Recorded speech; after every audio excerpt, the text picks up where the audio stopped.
My friend, every physical reality begins with a spiritual cause. Nothing in your life happens by accident, not even the atmosphere of your home.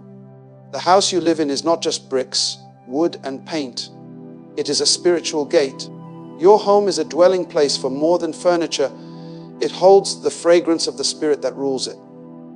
And let me tell you something, the same way angels are drawn to a place where God is honored, witches and dark forces are also attracted to a house that opens the wrong doors. You see, witches are not attracted to walls, they are attracted to atmospheres. They are not after the beauty of your living room, they are after the climate of your spirit. Darkness looks for legal ground, and if your home is filled with strife, constant anger, unclean practices, or hidden sin, that atmosphere becomes an invitation. Spiritual forces travel on frequencies, and your house gives off a sound in the spirit realm. Some houses release the aroma of worship, others release the stench of bitterness, and the demonic is always drawn to the stench. One reason witches are attracted to certain houses is because of ignorance. A house where people do not know the authority of God automatically becomes vulnerable. Ignorance is a license in the realm of the spirit. Just like a thief looks for an unlocked door, witches look for homes where no spiritual guard is set. If you don't set boundaries in the spirit, you have already left the gate wide open. Another reason is the residue of past activities. Sometimes a house has a history. The land itself may carry covenants, rituals, or bloodshed that give witches legal access. You may have moved in recently, but spirits don't check the calendar, they check the covenant. That is why it is not enough to sweep the floor with a broom.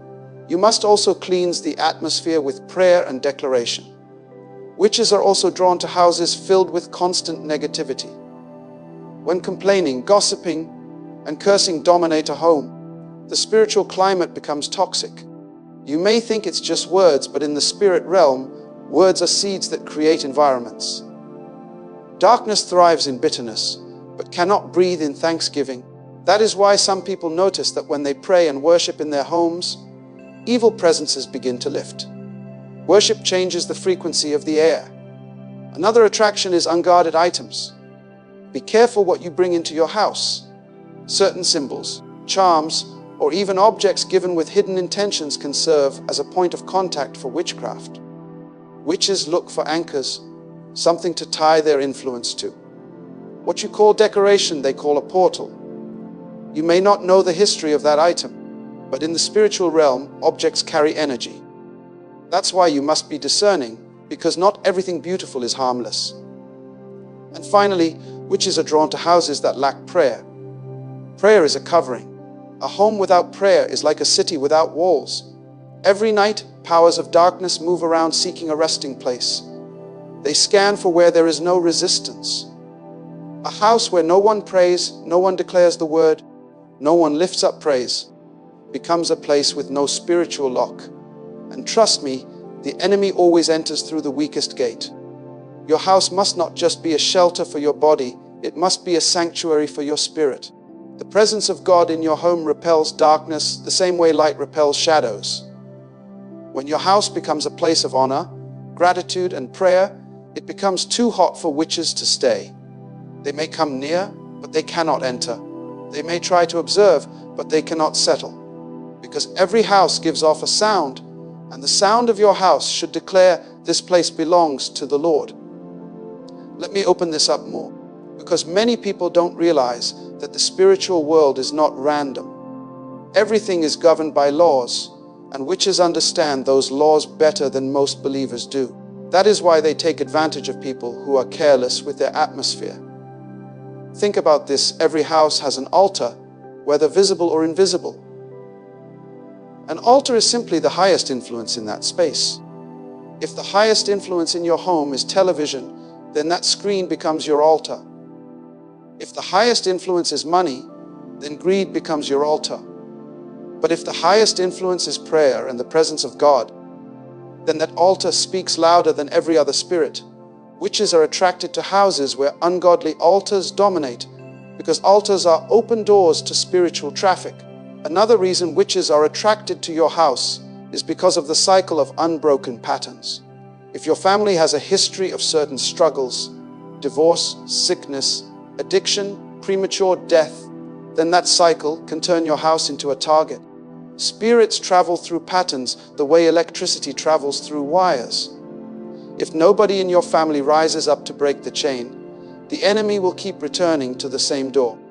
That's why you notice some houses experience the same troubles generation after generation. The spirits are not loyal to the house, they are loyal to the covenant that has not been broken. Now let me tell you about emotional energy. Your house absorbs what you release. Fear, anger, jealousy, these emotions create an energy that witches can sense from afar. In the same way that bees are drawn to nectar, witches are drawn to fear. That is why people who live in constant worry often feel like they are under attack. The fear becomes a fragrance and spirits follow it. But when your house is filled with faith, joy, and gratitude, it produces a fragrance that repels darkness. Spirits cannot survive in an atmosphere of faith. Some people unknowingly invite witches by the words they speak over their homes.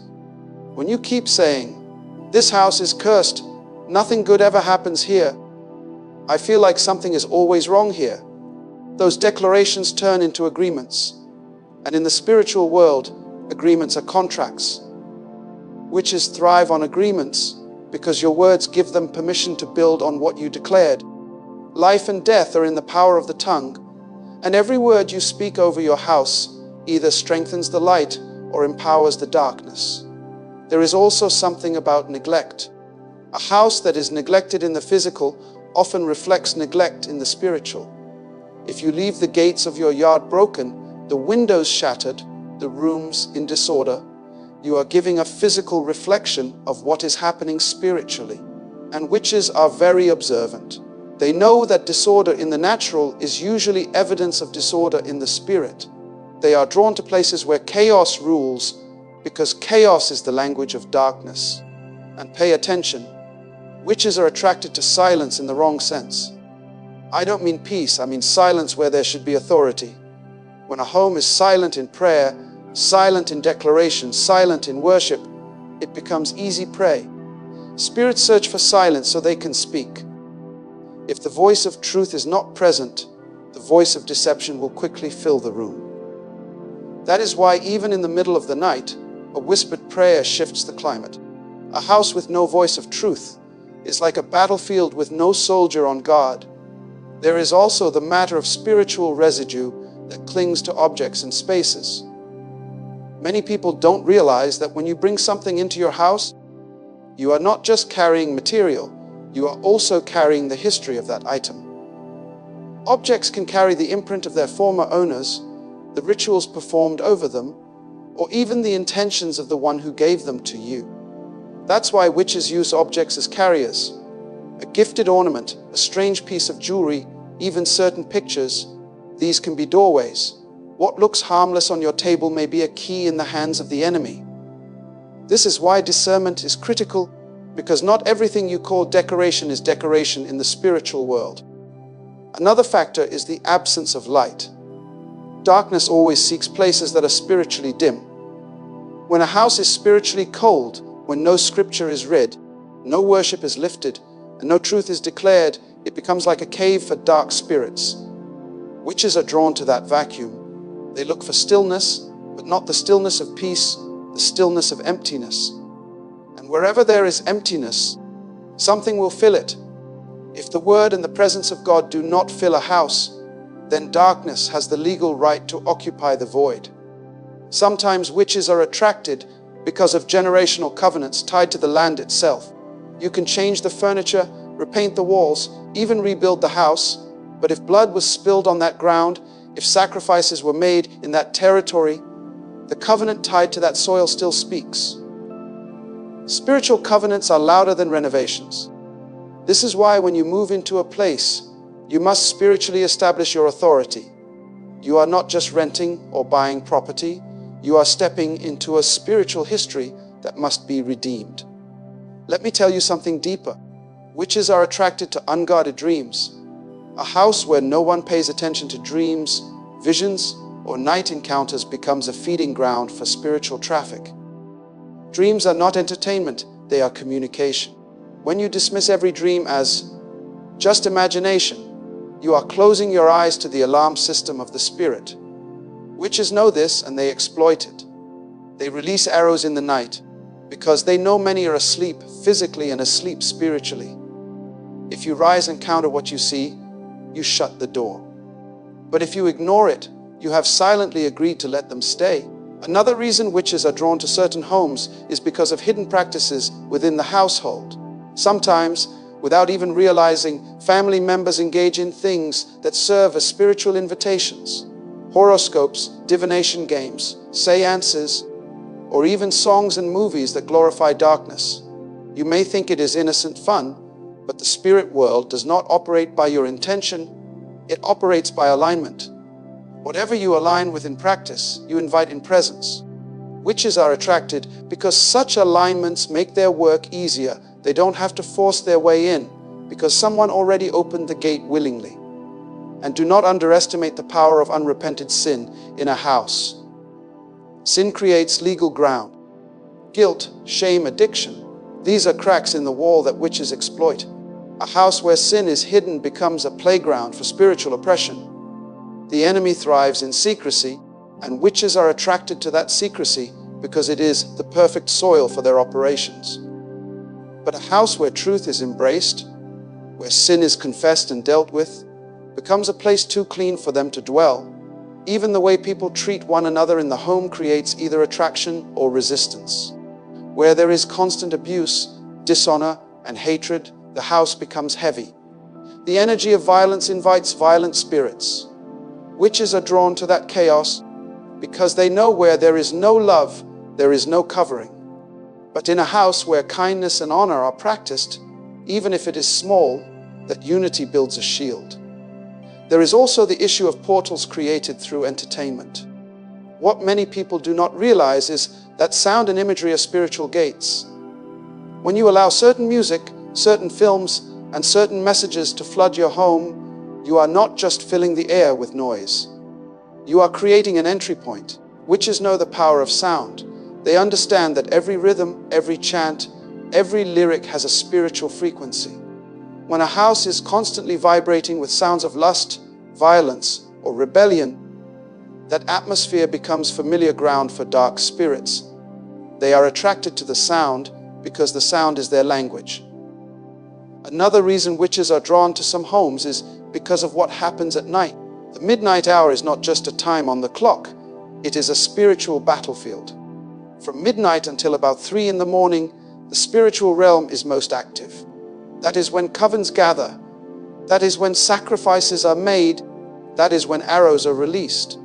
If a house remains spiritually silent during those hours, it becomes an easy target. Witches are attracted because they know no resistance will rise. But when a household trains itself to lift up prayer, even in whispers during those strategic hours, the house becomes a fortress in the dark. You must also understand that witches are attracted to homes that lack covering. Covering means authority. Every house must have a spiritual head, someone who takes responsibility for the atmosphere. When there is no covering, the house becomes exposed. It is like sheep without a shepherd, easy prey for wolves. Witches do not waste energy attacking covered places. They look for vulnerable ones. The absence of order and authority makes a house spiritually fragile. Witches are also drawn to houses where curses have been spoken and never revoked. Words spoken in anger, words spoken by parents over children, words spoken by outsiders with evil intent. These curses linger in the air like legal documents. If they are not cancelled, they become open invitations. A curse is like a spiritual address telling darkness where to live. Witches pick up those addresses quickly because curses are like spiritual magnets. A house with unbroken words hovering over it will always attract unwanted spiritual traffic. Sometimes witches are attracted to a house because of the practices of neighbors. You may not be involved in anything, but the proximity of darkness can affect your environment. If your neighborhood is filled with shrines, charms, or ungodly practices, those spirits move around looking for resting places. And if your house is unguarded, they will cross the line. That is why you must mark your territory in the spirit. Even if your neighbor burns incense to idols, your boundary can be established so strongly that nothing crosses into your space. There is also the influence of blood. Blood has a voice. When blood is shed on a property through murder, violence, or even rituals, it cries out. Witches are attracted to the sound of blood because blood is covenant. That cry in the spirit realm is what gives them access. This is why certain areas, certain houses, even certain cities seem to carry heaviness. The land has not been redeemed. And until someone rises to address that voice with a greater voice, witches will continue to circle those grounds. Another open door is ignorance of inheritance. Many people inherit houses, land, or wealth without knowing the spiritual contracts tied to them. You think you are just moving into a bigger home or receiving a family estate, but sometimes what you are inheriting is a curse. Witches are attracted because those contracts remain active. If your grandfather made a pact, if your ancestors were involved in idolatry, then the house is marked. Unless you renounce and break those ties, you are simply occupying a house that is already leased out in the spirit. And listen carefully, witches are drawn to disorder in prayer. Some people pray once in desperation, then leave the atmosphere silent for months. But prayer is not an event, it is an environment. Witches monitor consistency. If they see that your house only burns with fire occasionally, they wait for the flame to die. They know how to return when the fire has grown cold. But when prayer is a lifestyle, the fire never goes out, and the house remains too hot for them to touch. There is also the mystery of agreements made unknowingly. Sometimes people sign documents, join organizations, or speak vows without understanding the spiritual implications. You may think it was just a club, just a society, just a harmless oath, but in the realm of the spirit, that agreement tied your name to a covenant. And because your name carries authority in your household, that covenant extends to your home. Witches are attracted to those kinds of agreements because they are legal ground. They don't need to force entry where a contract has already given them permission. Another factor is the misuse of spiritual gifts. When someone in the home carries spiritual sensitivity but uses it carelessly, dabbling in fortunes, playing with visions, or entertaining familiar spirits, that house becomes a magnet for witchcraft. Gifts are doors, and every door must have a lock. When gifts are left unguarded, they become wide, open gateways. Witches are drawn to homes where gifts are misused because those gifts create energy that attracts spirits like moths to light. Witches are also attracted to idleness. A house where people live without purpose, without vision, without discipline, creates a stagnant spiritual environment. And stagnation is always fertile ground for infiltration.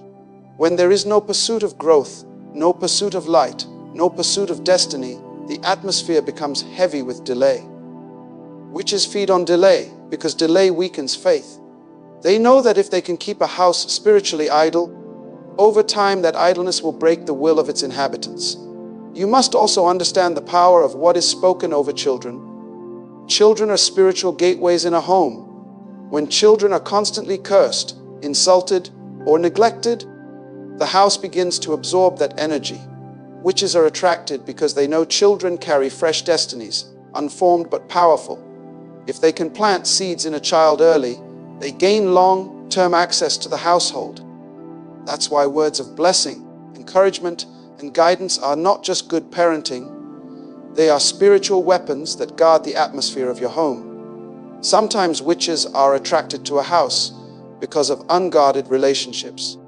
When you allow anyone to walk freely into your home without discernment, you are opening the gate to whatever they carry. Not every friend, not every visitor, not every guest comes with clean intentions. Some enter smiling, but leave behind burdens, charms, or spiritual deposits. Witches use relationships as delivery systems. They may never cast a spell in front of you, but they carry an atmosphere with them, and if your house is unguarded, that atmosphere will settle. And let me tell you, witches are drawn to homes where people constantly dishonor authority. When a house is filled with rebellion, when family members reject every form of guidance, when parents despise their role and children despise correction, that rebellion becomes a scent in the spirit. Witches thrive where rebellion lives, because rebellion is their nature.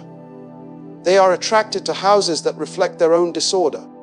Even the way you treat the poor, the way you treat strangers, can affect your home. In the spirit, acts of kindness build shields, but acts of cruelty tear them down. A house known for generosity is hard for darkness to settle in, because the cries of the helped rise as a covering. But a house filled with selfishness and greed is naked in the spirit, and witches look for nakedness. Another point is negligence of spiritual maintenance. Many people think that because they prayed once over their house when they moved in, the work is finished forever. But just as dust returns, if you never clean, spiritual atmospheres also gather residue if you don't maintain them. Witches are attracted to houses where the inhabitants once prayed, but have now grown complacent.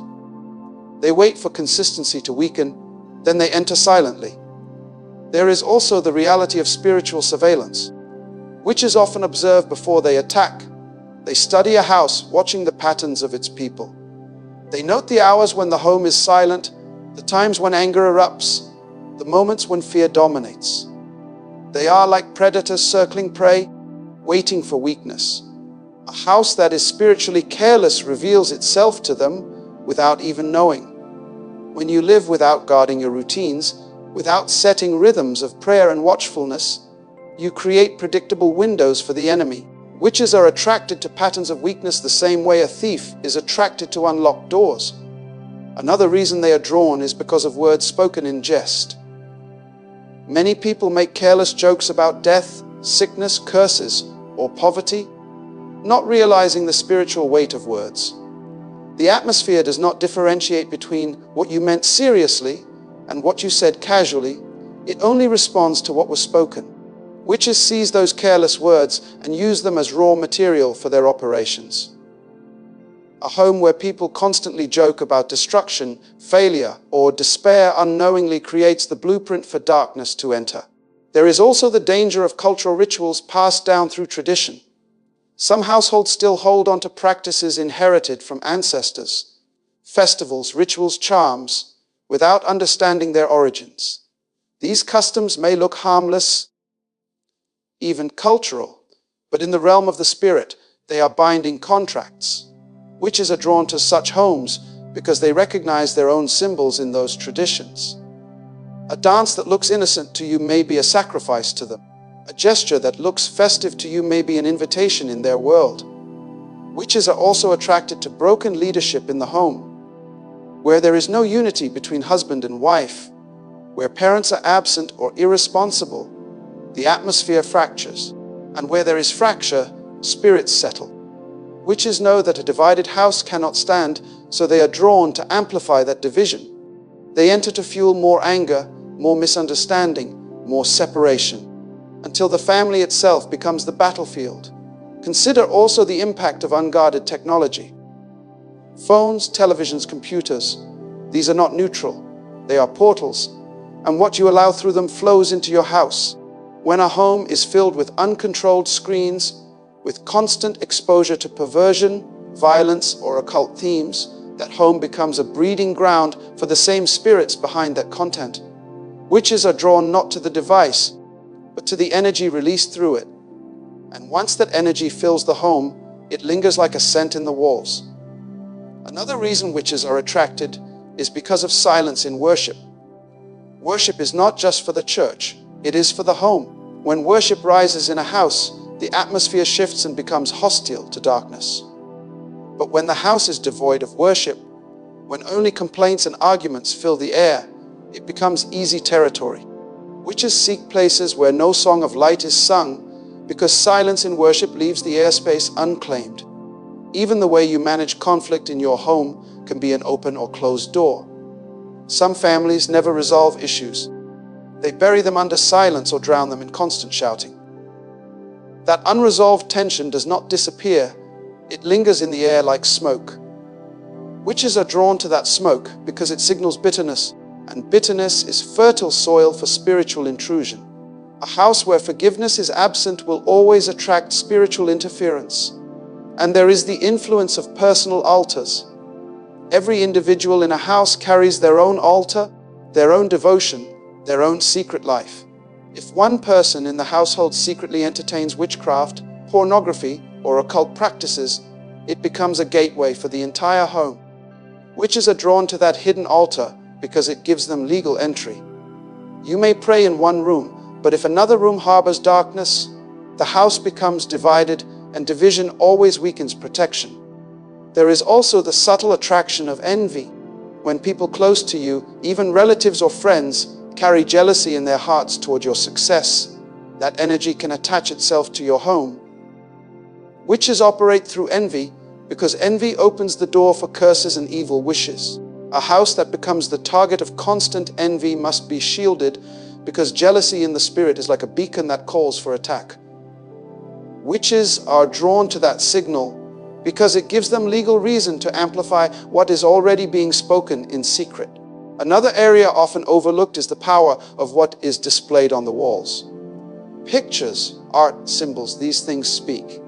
If the images in your home glorify death, violence, or occult symbols, your walls themselves are testifying against you. Witches recognize these images as markers, and they feel welcome in such spaces. A picture may just be decoration to you, but in the spiritual world it can function as a banner, and wherever there is a banner, spirits rally under it.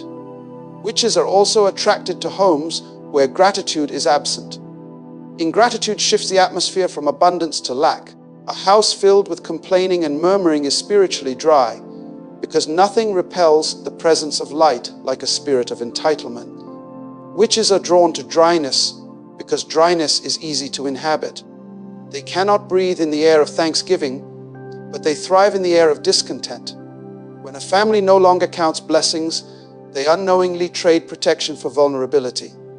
There is also the influence of unresolved grief. Grief is natural, but when it is prolonged without healing, it can darken the whole atmosphere of a house. Some homes carry a constant heaviness because sorrow was never released. Witches are attracted to that grief because grief creates weakness in the spirit. They circle such homes, seeking to turn mourning into despair and despair into bondage. What should have been a season becomes a stronghold when it is not surrendered. Another entry point is careless speech spoken during anger. Words shouted in rage carry creative force. When spouses curse one another in anger, when parents curse their children in frustration, those words create wounds in the atmosphere. Witches are drawn to those wounds because curses are like open doors. They use them to enforce negativity in the home. The enemy always looks for legal ground, and careless words provide it. Witches are also attracted to houses where dreams and visions are mocked. When a household despises the prophetic, when they laugh at spiritual warnings, they silence the alarms God sends. A house that mocks revelation becomes spiritually blind, and blindness attracts predators. Witches love blindness because it makes infiltration effortless. There is also the matter of hidden objects buried in or around the property. Sometimes, without your knowledge, charms or tokens may have been buried in the foundation or placed at the threshold of a house by previous owners or enemies. These act as anchors, tying the home to demonic activity. Witches are drawn to those anchors because they are like coordinates in the spiritual world, guiding them directly to the property. And consider this: witches are drawn to passivity. When people know the truth but refuse to act on it, when they hear the call to guard their homes but remain indifferent, that passivity itself becomes a door. Darkness does not need your permission if it already has your neglect. Indifference is as dangerous as ignorance because it says to the spirit realm, "I see the danger, but I will do nothing." That silence is as good as agreement. There is also the attraction that comes through bloodlines. Some families carry marks in the spirit that trace back generations. These marks are like spiritual signatures, and witches know how to read them. A house that belongs to a family line with unresolved covenants or ancestral worship often becomes a hotspot for activity. Even if you change cities, build new walls, or decorate differently, the unseen signature remains until it is addressed. Witches are drawn to such households because they understand continuity, and they will always chase what has not been broken. Another doorway is constant fear in the home. Fear is faith in reverse. It is faith in the power of darkness. A family that lives in fear, always speaking about what might go wrong, always expecting disaster, creates an atmosphere that witches are magnetized to. Fear is like a fragrance, and spirits can smell it. A fearful house feels like home to them, because fear welcomes what it dreads. Witches are also drawn to houses that tolerate spiritual clutter. Just as physical clutter can suffocate a home, spiritual clutter suffocates the atmosphere. When there are too many distractions, too many ungodly influences, too much noise drowning out truth, the home becomes spiritually congested. Witches thrive in confusion, and clutter is confusion made visible. They are drawn to that disorder because it is an environment where clarity is absent. There is also the matter of unholy alliances. When members of a household connect themselves relationally, romantically, or financially with people who are already tied to witchcraft, those ties extend into the home. Witches don't always need to break in. Sometimes they are invited through the relationships you allow. When a child brings in a partner with dark ties, when a family member forms an ungodly business partnership, the connection opens a door for infiltration. Another factor is the absence of teaching within the home. When a house never discusses spiritual truth, never instructs children, never passes on values of light, it creates ignorance across generations. That ignorance becomes fertile soil for deception. Witches are drawn to uninstructed households because deception is easiest where no truth has been sown. A family without teaching becomes a family without discernment, and without discernment, every door stands open. Witches are also attracted to emotional instability. When emotions rule the house, shouting one moment, silence the next, laughter followed by sudden tears, the atmosphere becomes volatile. Spirits of chaos recognize this instability as a natural invitation. A house without emotional order mirrors the disorder of the unseen world, and witches align themselves with what looks like their nature. Sometimes they are drawn because of unresolved vows. Promises made to idols, covenants made in desperation, words spoken in times of crisis. If those vows were never revoked, they stand as invitations. Even if no one in the current household remembers them, the spirit world does not forget. Witches are attracted to those old promises because they know how to enforce them. A vow made by an ancestor can echo for generations until it is cancelled. And think about atmosphere shifts caused by constant sickness. A house where sickness lingers can become spiritually weak. When energy is drained, when hope is low, when every corner of the home feels heavy with pain, witches are attracted to that vulnerability.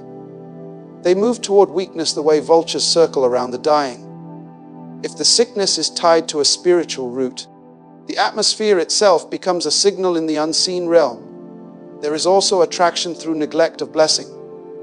Many people live in houses they have never dedicated. They move in, they arrange the furniture, they celebrate with friends, but they never speak a blessing over the ground, never set boundaries in the spirit. An undedicated house is like an unclaimed territory. It can be occupied by anyone.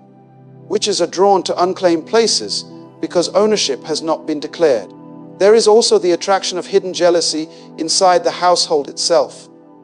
Sometimes it is not outsiders, but those within the family who harbor resentment or competition against one another. When brothers and sisters compete with hatred, when spouses secretly despise each other's success, that energy becomes poison in the air. Witches are drawn to such poison because division is the soil where curses grow. They exploit the jealousy already present, feeding it until the house begins to tear itself apart from within. Another open gate is the misuse of speech in the form of gossip. A home where gossip is the daily conversation, where people tear down neighbors, relatives, or leaders, creates an environment that attracts the demonic. Gossip is not just words, it is a spiritual act of destruction. Witches are drawn to gossip because it is their own native tongue. They thrive in words that wound, and a house filled with gossip becomes a welcome arena for their work. There is also attraction through spiritual laziness. When the people of a house know what to do, pray, read, guard, watch, but consistently delay, The enemy sees the delay as weakness. Witches are attracted to procrastination because procrastination kills destiny silently. A lazy spirit creates a lazy atmosphere, and that atmosphere is fertile ground for oppression. Another doorway is neglecting the importance of blessing meals and resources. Food is spiritual. In many cultures, sacrifices are made with food, covenants sealed with meals. When you eat carelessly, accepting anything into your home without discernment, you open the gate for contamination. Witches use food as a weapon, because once it is consumed, it is inside you. A house that never blesses what it eats becomes vulnerable to spiritual poison. Witches are also attracted to cycles of poverty. Poverty itself is not just lack of money, it is a spirit. When a house is constantly surrounded by lack, hopelessness, and debt, that atmosphere produces despair. Witches are drawn to despair because despair weakens faith, and faith is the shield that repels them. Once a house begins to accept poverty as normal, that acceptance becomes agreement, and agreement creates access. There is also the attraction of idolatry in subtle forms. Idolatry does not always look like statues or shrines. It can be obsession with celebrities, addiction to possessions, or even worship of personal success. When a household exalts anything above the Creator, the spirit realm notices. Witches are drawn to idolatry because it is rebellion disguised as devotion. Wherever idols lie, darkness feels at home. Another overlooked gate is unholy music. What plays continually in your home sets the rhythm of its spirit. When music filled with immorality, cursing, or dark imagery becomes the soundtrack of your house, you create an atmosphere that witches are naturally comfortable in. They are drawn to those sounds because those sounds mirror their kingdom. Music is a carrier of spirit, and the spirit behind the song fills the room where it is played. Witches are also attracted to emotional wounds that are never healed. A home where rejection dominates, where family members constantly feel unwanted, unloved, or overlooked, becomes spiritually fragile. Rejection creates cracks in the atmosphere, and witches enter through cracks. They see the pain, they exploit it, and they turn hurt into hatred. A house that never heals becomes a house that constantly bleeds, and blood always attracts predators. There is also attraction through ignorance of seasons. Every household goes through seasons. Seasons of blessing, seasons of testing, seasons of transition. A house that fails to discern its season often falls into despair when things grow difficult. Witches are drawn to confusion in seasons because confusion breeds mistakes.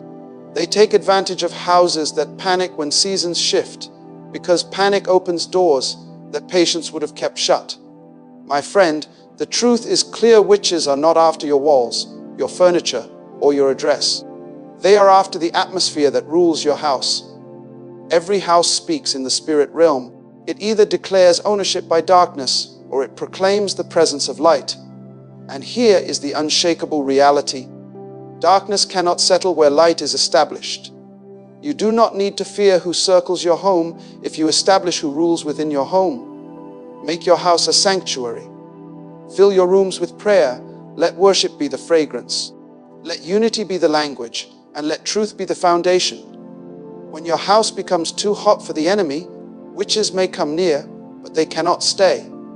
They may attempt to whisper, but they cannot dwell. The presence of God is the ultimate eviction notice for every spirit of witchcraft. So rise up and take authority.